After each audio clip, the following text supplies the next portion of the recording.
When I'm training for professional competitions, men and women always ask me for advice. To women, I say push yourself harder than you ever have before and go beyond your comfort zone. Focus on your goals. Men, if I am willing to push myself to become Mr. Olympia in 2022, then I only have one thing to say to you. Bring your A game. Here we go again.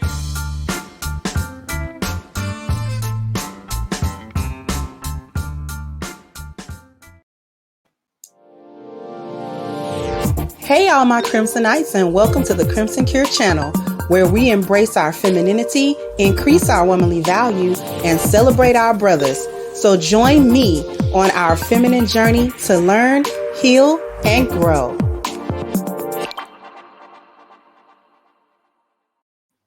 Hey there my Crimsonites, and welcome to the Crimson Cure channel. I'm your host, femininity coach and author of the Crimson Cure, and this is my perspective. So I've got a video to share with you guys. What we're talking about is why Black women need to be covered and protected. So I've got a video. It's about 2 minutes long, and I'm gonna let it play all the way through, and then I'm gonna come back with my perspective.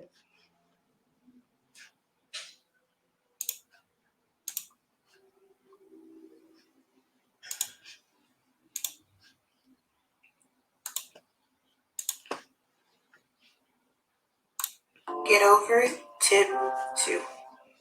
You have to allow karma to take its natural course. One of my most watched videos is of me basically confessing that I had a good man. He elevated me to a level where I thought that when we broke up, I was going to get someone just as good as him or even better. So in this scenario, we're going to call him a diamond. Now, diamonds are rare, they're expensive, and sometimes they're hard to come by. And I thought that I could just make anyone else who came along, and we'll call them cubic zirconium, into a diamond. In all honesty, when I left that relationship, I ended up with cubic zirconium. Cheap, affordable, and accessible to everyone. And it wasn't until 2 years later that I realized the things that I thought were terrible or that I couldn't put up with in my relationship were actually minor to the things that were to come. I should have been grateful. I should have watered the grass that I was given because I didn't realize the value of it at the time. So that goes back to my tip 2.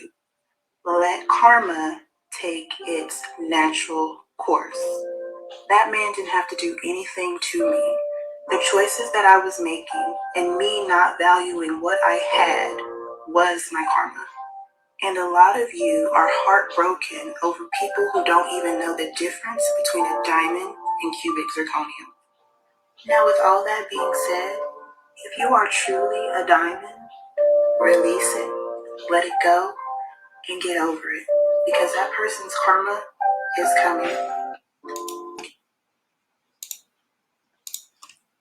Now, we was able to watch that video, and it should have been sobering to a lot of Black women, especially younger ones, because this is a younger Black woman who was saying all of this. And she was basically talking about a man that she had that was a diamond, that was a good man, that had all of these things that he was doing. He had so much value, and that he was adding value to her.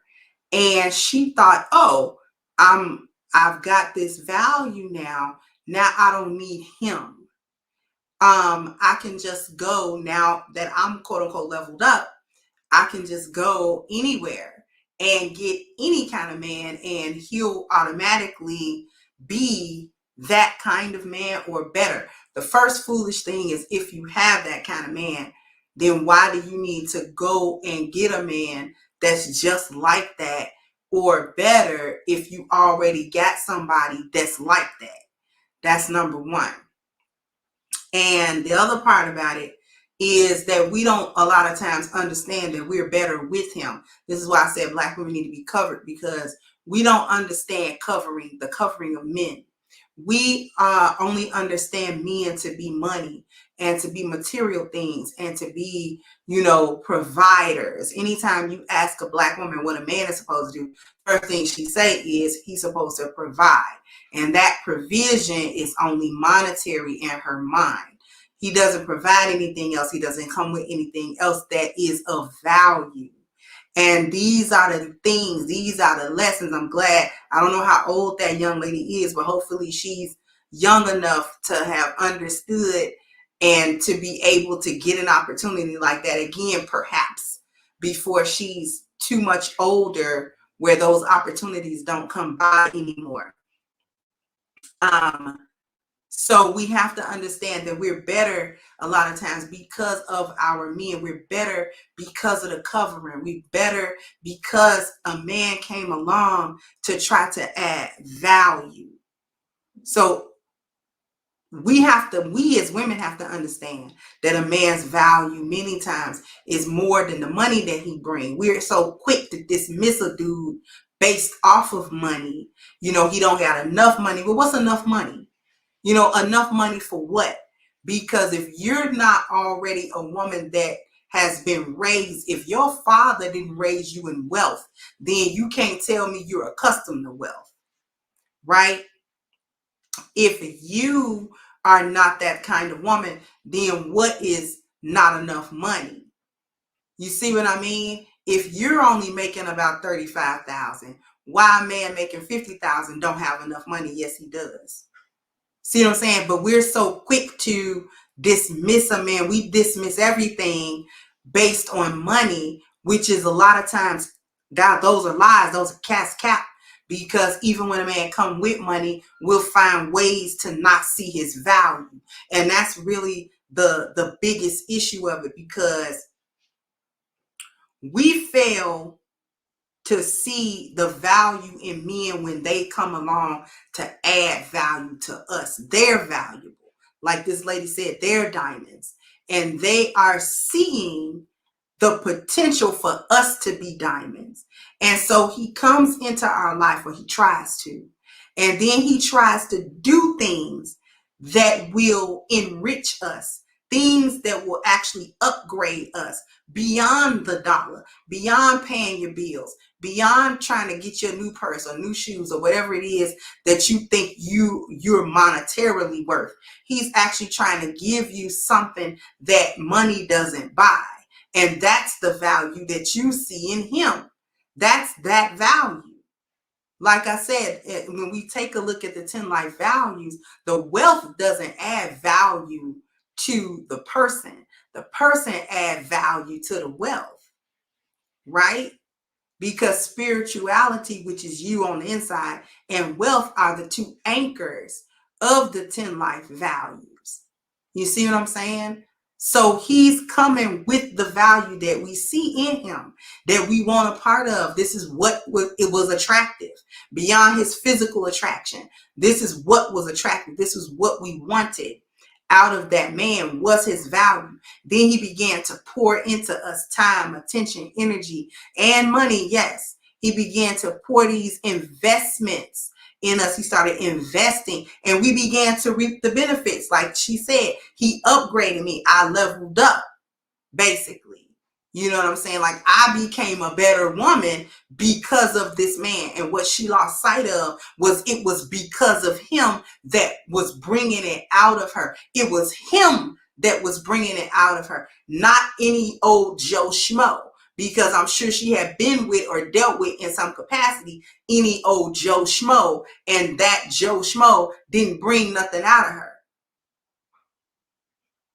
It's that guy that we pass up on, that was trying to do things, and maybe we didn't understand, maybe we didn't know what those things were or what the purpose was, but we wasn't trusting it either. We wasn't trusting in his leadership. We wasn't trusting in what he was saying. We wasn't trusting that he was actually trying to rid us of the trouble that he saw that we might not have even perceived, and trying to make us a better woman. But we fail to see it because we be too caught up in the stereotypes, the narratives that don't coincide with what we were taught. We see a man, he come in and he's not that guy. He's not the guy that we was told was no good. He's not the guy that we were told is just not about nothing, or he may have money or whatever, but he don't have a mentality. Like, we meet the guy that breaks all of that. And then because we're stuck in the lost value system way of thinking. We're stuck in a negative way of thinking. We're stuck there. We can't get out of it. We're so stuck that when he comes to pull us out, we actually can't come out. And we end up leaving in relationships because, like she said, I left the relationship. We broke up because I left, thinking I can find another one. And that's usually what women think. But that's when hypergamy go wrong, because we're doing hypergamy in this evil, manipulative way because we don't live in truth. We don't practice femininity properly or righteously. We don't practice it that way. So every part of our femininity, every part of our female nature, we actually practice that in a backwards way, because hypergamy does not always mean drop this one and go get another one. You can actually practice hypergamy with the same exact man, because if you have the type of man that's always going to strive for excellence, he's always going to be moving up in levels in one or more of those 10 life value categories. So therefore, we always get a new version, a new iteration of that same man that was better than he was a year before or 2 years before. So we actually still get better without getting different.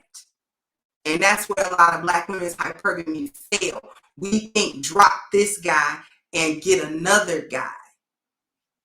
But why? If you're looking for a guy that's just like the guy you dropped, maybe you shouldn't have dropped that guy. What you drop him for? And because if he was no good, you shouldn't be looking for another one just like him. Does that make any sense to y'all? To drop a guy to just get another one just like him? Why not work to keep that relationship? Since you liked it so much, since you liked it well enough to try to get his clone, but with better whatever you think is valuable, always trying to get more and more and more, and not realizing what you have already and the value of what you have. This is why many times those kind of men don't let you back, because if you didn't see my value the first time when I was pouring all of this into you, you're not going to see it now. And even if you do see it now, I don't want you, after you've been whooped by whatever experiences you had that taught you the lesson that I was trying to teach you in under loving care and protection. You had to go out of my covering to go into whatever circumstances and situations you went into to receive a lesson that I was giving you. I was spoon feeding you the lesson, on a bed of roses. But you wanted to be shoveled the lesson down your throat in a bed of thorns. I can't help you. Now you come back with the lesson learned, perhaps, but the world done kind of whooped you a little bit. That's how you learned your lesson. Now you're not this bright-eyed, open vessel for me anymore. You're a jaded, you know what I'm saying? You kind of been jaded. The world, like I said, the world kind of whooped you. Now you come back with your scars. You didn't have them scars when I was first trying to do. You were fresh when I first tried to get you. You didn't have that bitterness. You didn't have that jadedness. This is a lot of time when the men don't let you come back. And you can be as attractive as you want to be physically, but what he understands and what you didn't understand was his value. You the one didn't see the value until way X amount of time later. He already understood his value, and he was trying to show you your value. And that's the biggest lesson that you missed. He was trying to show you your value, and you couldn't see it. So sound off in the comment section. Let me know what you think. Like, share, subscribe to the channel if you have not. Once again, I'm your host of Crimson Cure, and this was my perspective. Bye-bye, Crimsonites. Hey guys, please like, share, and subscribe to the channel and hit the notification bell. And if you've got more to say on the topic, leave a comment down below. Also, don't forget to support our sponsor, who so graciously supports this channel by clicking the description box and the link for A-Game at agameherbal.com. You can go ahead and get a 10% discount off of your next purchase using the code Kendra10. This has been yet another Crimson Cure production, and I'll catch you guys on the next one.